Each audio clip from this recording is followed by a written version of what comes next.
दोस्तों, आज के समय में अगर कोई देश अपनी पुरानी छवि सुधारते हुए कुछ नया कर रहा है तो वो अफगानिस्तान ही है। एक समय में जिस अफगानिस्तान को आतंकिस्तान के रूप में जाना जाता था, आज वही अफगानिस्तान सऊदी अरब और दुबई जैसे देशों से बराबरी करने की होड़ में लगा हुआ है। और इसी के चलते अफगानिस्तान ने एक आयरन और रेलवे मैन्युफैक्चरिंग फैक्ट्री स्टैब्लिश की है। तो आज के वीडियो में हम बताने वाले हैं अफगानिस्तान की मेलाट स्टील फैक्ट्री के बारे में। तो वीडियो को पूरा जरूर देखिएगा और चैनल को सब्सक्राइब करना बिल्कुल भी मत भूलिएगा। दोस्तों, अफगानिस्तान के काबुल में मौजूद शकरदारा जिला कालाए मुराद बेग में साल 2022 में अफगानिस्तान के सबसे बड़ा लोहा गलाने के कारखाना और रेलवे मैन्युफैक्चरिंग फैक्ट्री को शुरू किया गया। मेलाट स्टील लोहा गलाने के क्षेत्र में अफगानिस्तान की सबसे बड़ी और सबसे मानक फैक्ट्रियों में से एक है। इस फैक्ट्री को शुरू करने का श्रेय उसके founder Samiullah Faheem group of companies को जाता है, जिन्होंने अफगानिस्तान की इकोनॉमिक ग्रोथ और डेवलपमेंट को ध्यान में रखते हुए इस कंपनी की स्थापना की थी। शुरुआत में ही इस फैक्ट्री के मेजर एम्स देश में आयरन इंपोर्ट में कमी, रोजगार को बढ़ावा देना और अफगानिस्तान को एक इंडिपेंडेंट देश बनाना था, जिसे एक्सपीरियंस बोर्ड ऑफ डायरेक्टर्स, निदेशकों, कर्मचारियों और अफगानी इंजीनियर्स के एक एक्सपीरियंस कैडर ने आधुनिक गुणवत्ता नियंत्रण के लक्ष्य के साथ शुरू किया था। मेलाट आयरन फैक्ट्री अफगानिस्तान की हाई क्लास टेक्नोलॉजी वाली लेबोरेटरी और ISO सर्टिफाइड प्रबंधन और गुणवत्ता पॉलिसीज में इम्प्लीमेंटेशन के क्षेत्र में सबसे बड़ी आयरन फैक्ट्रीज में से एक है। दोस्तों, ये पूरी दुनिया जानती है कि अफगानिस्तान में अरबों खरबों के खनिज तत्व भरे पड़े हैं। इन्हीं में से एक है आयरन। लेकिन अफगानिस्तान की ज्योग्राफिकल लोकेशन और लेस टेक्निकल डेवलपमेंट की वजह से न तो इन खनिजों का हनन हो पाता है और न ही उन्हें यूटिलाइज किया जा सकता है। लेकिन अफगानिस्तान में मौजूद आयरन की माइनिंग करने के बाद अफगानिस्तान की लोहा गलाने में विशेषज्ञता वाली मेलाट स्टील फैक्ट्री ने ये कारनामा कर दिखाया है, ताकि देश के इस्पात उद्योग से देश की प्रगति और विकास के नए दरवाजे खोले जा सके। मेलाट स्टील प्लांट का पहला फेज पूरा किया जा चुका है और फिलहाल मार्च 2024 के अंत में काबुल में एक समारोह के दौरान $50 मिलियन के निवेश के साथ फाउंडर्स ने अपना दूसरा फेज शुरू करने की घोषणा की है। साथ ही कंपनी के अधिकारियों ने ये घोषणा भी की है कि सेकंड फेज के साथ थर्ड फेज का काम भी चल रहा है और आने वाले 6 महीनों के भीतर परिचालन शुरू करने की योजना है। फैक्ट्री के फाउंडर नकीबुल्लाह नजरी के अनुसार ये फैक्ट्री 20,000 से ज्यादा लोगों को रोजी रोटी कमाने के मौके उपलब्ध करा सकती है। फिलहाल लगभग 3,000 प्रत्यक्ष लोग और हजारों की संख्या में बाकी लोग अप्रत्यक्ष रूप से काम कर रहे हैं। दोस्तों, फिलहाल मेलाट फैक्ट्री का सेकंड फेज सबसे ज्यादा चर्चा का विषय है, क्योंकि यह अफगानिस्तान की ग्रोथ के लिए एक अहम भूमिका निभाता है। इस फेज में अफगानिस्तान में आयरन माइनिंग के साथ लोहा गलाने के लिए मशीनरी प्लांट करने की भी तैयारी की है, ताकि अफगानिस्तान की सबसे बड़ी रेलवे मैन्युफैक्चरिंग लाइन को शुरू किया जा सके। इसके लिए कई अलग अलग माइनिंग कंपनीज को अफगानिस्तान की तरफ से आयरन माइनिंग का कॉन्ट्रैक्ट दिया जाएगा, ताकि कंपनी को आसानी से कच्चा माल मिल सके। फैक्ट्री का ये सेकंड फेज सिक गोल्ड प्रोडक्शन है, जो अफगानिस्तान के परिवहन बुनियादी ढांचे और आर्थिक विकास में योगदान देने का काम करेगा। सिक गोल्ड की दैनिक उत्पादन क्षमता 2000 टन होगी। इसके अलावा ये 50% लोहे को प्रोसेस करने का काम भी करेगा। लेकिन इसी दौरान सबसे बड़ी प्रॉब्लम्स उन इक्विपमेंट्स को इंपोर्ट करना है जो माइनिंग के दौरान जरूरी हैं और अफगानिस्तान को खनन करने के लिए माइनिंग कंपनीज को प्रोवाइड कराने होते हैं। अगले 3 सालों के लिए कंट्री के इन्वेस्टर्स ने सिक गोल्ड के सरिया उत्पादन को घटाने की मांग भी की है। साथ ही कंपनी के इन्वेस्टर्स ने तालिबान सरकार से अंतर्राष्ट्रीय व्यापार को सुविधाजनक बनाने के लिए सरिया पर निर्यात शुल्क कम करने की भी अपील की है। और नाजारी ने उज़्बेकिस्तान कंपनियों के साथ 100 टन सरिया के निर्यात समझौते का खुलासा किया है, जो अंतर्राष्ट्रीय व्यापार संबंधों की दिशा में एक महत्वपूर्ण कदम का संकेत देता है। मेलाट स्टील फैक्ट्री का थर्ड फेज गैटोर प्रोडक्शन है, जिसमें उनका लक्ष्य आगामी 6 महीने के बाद इस फेज को शुरू करके गैटोर और रेलरोड इक्विपमेंट्स की मैन्युफैक्चरिंग शुरू करना है, क्योंकि आयरन की प्रोसेसिंग मोस्टली घरेलू स्तर पर की जाती है।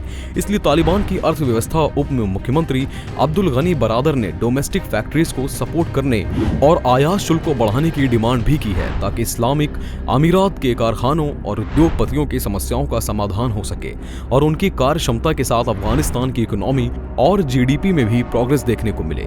आज के मॉडर्न जमाने में स्टील इंडस्ट्री किसी भी देश की इकोनॉमिक डेवलपमेंट में एक अहम रोल निभाती है और मेलाट स्टील फैक्ट्री अफगानिस्तान की इकोनॉमी और उसकी आत्मनिर्भरता को अगले पायदान तक पहुंचने में बहुत हद तक मददगार हो सकती है। मेलाट स्टील इंडस्ट्री के सेकंड फेज सिक गोल्ड में प्रोडक्शन के जरिए न केवल अफगानिस्तान के घरेलू स्टील प्रोडक्शन की दर में बढ़ोतरी होगी, बल्कि दूसरे देशों पर उनकी निर्भरता भी कम हो जाएगी, जिसमें अपने ही देश में हजारों लोग के लिए रोजगार पैदा होंगे और अफगानिस्तान में स्टील एक्सपोर्ट को बढ़ावा मिलेगा। साथ ही साथ ये अफगानिस्तान की विदेशी मुद्रा भंडार में भी बढ़ोतरी लेकर आएगा और घरेलू रिसोर्सेज का इस्तेमाल करके कच्चा माल पैदा करने करने की वजह से अफगानिस्तान अपने विकास की दिशा में एक और कदम बढ़ा पाएगा।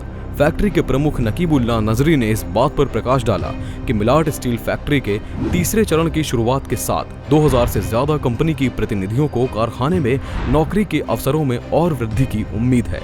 मिलाट स्टील फैक्ट्री अफगानिस्तान में ग्रेड 60 का हाई क्लास सर्टिफाइड सरिया निर्माण कारखाना है, जहां रॉ आयरन से प्रोडक्शन MILT ट्रेडमार्क के साथ internationally certified ASTM A615 grade 60 और 75 के अनुसार 8 से 32 मिलीमीटर के साइज के सरिया प्रोडक्शन किया जाता है, जिसके लिए वेल प्लान्ड और रोलिंग मशीनों और मॉडर्न टेक्नोलॉजी से गुणवत्ता नियंत्रण प्रयोगशालाओं और अनुभवी विशेषज्ञों के जरिए फिलहाल मिलाट स्टील फैक्ट्री के रीइंफोर्समेंट को हाई क्लास टेक्नोलॉजी का बना दिया गया है और फैक्ट्री ने भी सभी परीक्षणों को पास कर लिया है और अधिकांश मामलों में इसके यांत्रिक और गुणवत्ता गुण मानक सीमा से 15% ज्यादा है। प्रोडक्ट्स की रासायनिक संरचना निर्धारित करने के लिए लेबोरेटरी में मिलाट स्टील प्रोडक्शन दुनिया की उच्चतम तकनीक ऑप्टिकल एमिशन स्पेक्ट्रोमीटर मशीन का इस्तेमाल करती है, जो उच्च परिशुद्धता जांच के साथ रासायनिक संरचना निर्धारित करती है और जरूरी मटेरियल्स को जोड़कर प्रोडक्ट की संरचना में भी मददगार है। इसके अलावा ये प्रोडक्ट्स की हाई क्वालिटी टेस्ट करने के साथ हानिकारक पदार्थों के प्रवेश को रोकने के लिए, रिसाइकल प्रोडक्ट्स को छांटकर अलग करने के लिए और रॉ मटेरियल चुनने के लिए ये मशीन एक बेहतरीन जरिया है, क्योंकि इस मशीन के जरिए ये सभी काम बहुत उच्च सटीकता और संवेदनशीलता के साथ किया जा सकता है। और मिलाट स्टील फैक्ट्री लचीलेपन और बढ़ाव के साथ रासायनिक संरचना को सावधानी पूर्वक नियंत्रित करके प्रतिरोध और उच्च शक्ति को ध्यान में रखकर स्टील उत्पादों का निर्माण कर सकता है। मिलाट स्टील फैक्ट्री में मौजूद यूनिवर्सल टेस्टिंग मशीन के जरिए प्रोडक्शन के बाद प्रोडक्ट्स की इलास्टिसिटी कंफर्म करने के लिए बेल्टिंग से पहले प्रोडक्ट्स की स्ट्रेचिंग और क्वालिटी टेस्ट की जाती है। इसी के बाद तैयार प्रोडक्ट्स को बाजार में भेजा जाता है। मिलाट स्टील फैक्ट्री में हर दिन इसी मेथड को दोहराते हुए इस टनों में प्रोडक्शन किया जाता है, जिससे उत्पादों की गुणवत्ता बढ़ाने और लागत कम करने में मदद मिलती है, ताकि वैश्विक बाजारों के कंपटीशंस में सहभागिता निभाई जा सके। साथ ही प्रोडक्शन कैपेसिटी में इंक्रीमेंट और प्रोडक्ट्स की क्वालिटी में सुधार करना विदेशी बाजारों को आकर्षित करने का एक ही तरीका है, ताकि उनके साथ इंपोर्ट एक्सपोर्ट की डील्स फाइनल की जा सके और अफगानिस्तान के इस्पात की क्षमता अंतर्राष्ट्रीय बाजारों तक पहुंच सके। मिलाट स्टील फैक्ट्री के सेकंड फेज सी गोला के जरिए अफगानिस्तान के पर्यावरण मानकों में सुधार और प्रौद्योगिकी प्रशिक्षण जनशक्ति के विकास को आगे लेकर जाने में मदद मिल रही है। इससे हजारों लोगों को रोजगार के अवसर और देश में निर्यात बढ़ रहा है। साथ ही साथ अफगानिस्तान न केवल आत्मनिर्भरता की तरफ जा रहा है, बल्कि उसकी घरेलू क्षमता और घरेलू संसाधनों के इस्तेमाल के नए नए अवसर भी मिल रहे हैं और अफगानिस्तान अपनी लचीली और स्वतंत्र अर्थव्यवस्था पर भी ध्यान केंद्रित करने में कामयाब हो रहा है। मिलाट स्टील फैक्ट्री अफगान उद्योग की सकारात्मक छवि और दूसरे देशों के लिए एक मॉडल के रूप में उभर कर आई है। तालिबानी सरकार के संयुक्त प्रयासों के बदौलत उद्योगों का प्राइवेटाइजेशन न केवल लोगों के जीवन को बेहतर बनाने में मदद करता है, बल्कि भावी पीढ़ियों के लिए उज्जवल भविष्य की नींव रखने में भी कामयाब होता है। तो दोस्तों, 2022 में स्थापित मिलाट स्टील अफगानिस्तान के औद्योगिक क्षेत्र में एक प्रमुख खिलाड़ी के रूप में उभर रहा है, जो स्थानीय अर्थव्यवस्था को और रोजगार दोनों में योगदान दे रहा है और आने वाले कुछ दशकों में यह अफगानिस्तान की रूपरेखा बदलने में भी काफी हद तक कामयाब होता दिखाई दे रहा है। तो आज की वीडियो में दी गई जानकारी अगर आपको पसंद आई हो तो वीडियो को लाइक जरूर कीजिएगा, चैनल को सब्सक्राइब कीजिएगा और ज्यादा से ज्यादा लोगों तक वीडियो को शेयर करना बिल्कुल भी मत भूलिएगा।